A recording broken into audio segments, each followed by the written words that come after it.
right now. Pittsburgh's best sports show is about to begin. Call us or tweet us. We've got things to talk about on the Ireland Contracting Nightly Sports Call. Thank you very much, Paul. Welcome to the Ireland Contracting Nightly Sports Call. I'm your host, Josh Taylor, in tonight for Rich Walsh, joined in studio by my colleague from the Pittsburgh Tribune-Review, columnist Tim Benz. Tim, what do you want to talk about?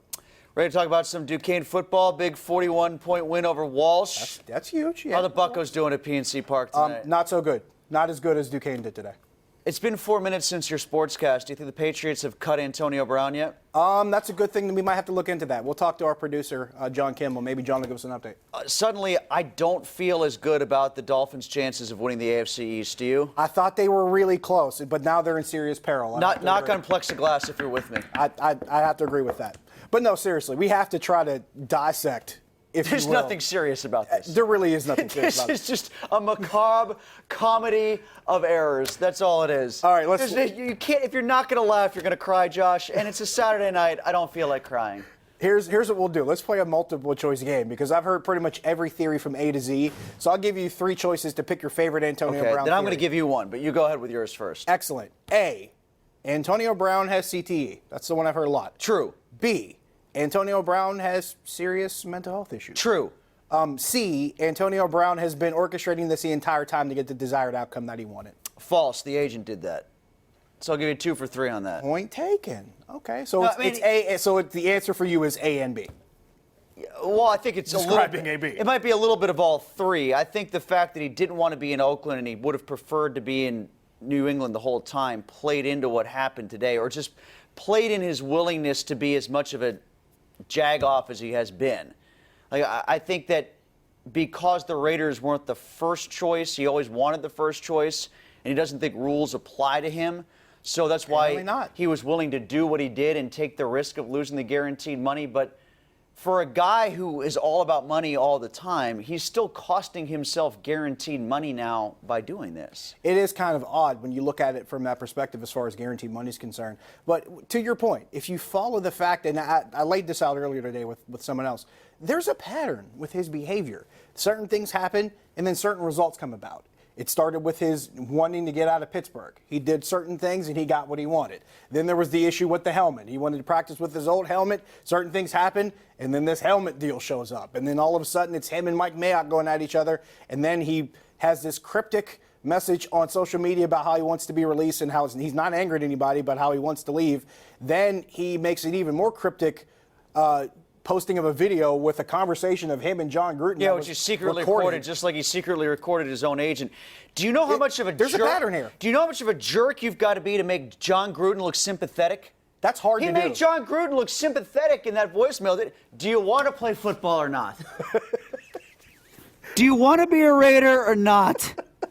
Like, I'm sure he was sitting there with his head down like this in that entire conversation, and I don't blame him. He sounded like an exasperated parent. He did. Trying to negotiate with his child. How else could you feel? All right, you gave me your 3, right? You give me your best 2 out of 3 or whatever. All right, let's go. I made it a lot more. So I had 2 choices. Okay. So I put this up an hour before we hit the air tonight. Just a simple poll on Twitter. I got 1,000 votes in an hour. Wow. AB completely flames out in New England was choice A. AB has a Randy Moss-like renaissance was choice B, and it's 52-48 in favor of the Randy Moss renaissance right now. I'm on B right now. I'll say it's a combination. You know what? of A and B. I was ready to go with B until I saw him post on Instagram that tweet of the Patriot Way, and it's a cartoon of himself, Fat Albert cartoon of himself on a bed of money. Or was it a pool of money? It was a pool of money. I think it was a pool of money. And he had some in his hand, too. That's not the Patriot way. No, it's not. That's not how that works. Now, here's why I say a combination of both, because I think he does have a Randy Moss kind of season, probably not to the same level of production, but a pretty good season that looks a lot like the Antonio Brown that we expect him to be on an average year. But then afterwards, something goes wrong, and then he reverts back to being the same old AB. Yeah. And he probably wears out his welcome. Well, that's what I'm expecting.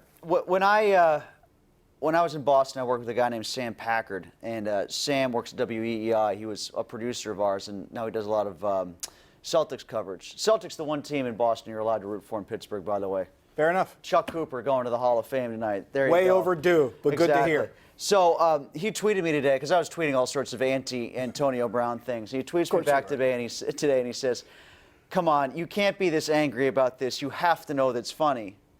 And why do those two have to be mutually exclusive? I think they're both. It could still be funny. It's hilarious because the world isn't supposed to be this predictable. No, it's really not. And this is so predictable that it went this way, and it's not supposed. And to me, I kind of laugh at that. But I'm angry. I'm really angry that you can do business this way and have it work out. And all this garbage about how the players don't have any control in the NFL, and oh, the poor players, they can get cut at any time. Look at what they're doing. He took something He's that... manipulating a valid contract twice in the span of 6 months to get what he wants. He's taken that system and totally turned it on its ear by pretty much just making himself unwanted and unsavory. Unkeepable. And they just go for it. And they're keepable. And they go for it. And even to the point where you're, like you mentioned, you're destroying your GM's trust, you're destroying your coach's trust, and everything else along with it, to the point where your own quarterback is like, you know what, now we can get rid of the drama and get back to playing football, because even Derek Carr, who was supposed to be friends with him, their kids were hanging out, they were hanging out at his house, and I guess that fell apart quickly. This is a real concern in the New England thing, because remember, Tom Brady is selling his house, so he better get Antonio Brown there quickly, or else there's going to be problems. Well, maybe we'll check out the listings when we take this break. See you in a minute. The Ireland Contracting Nightly Sports Call is brought to you by Ireland Contracting, putting new roofs on Pittsburgh homes for over 25 years. Call Ireland Contracting at 1-800-NEW-ROOF.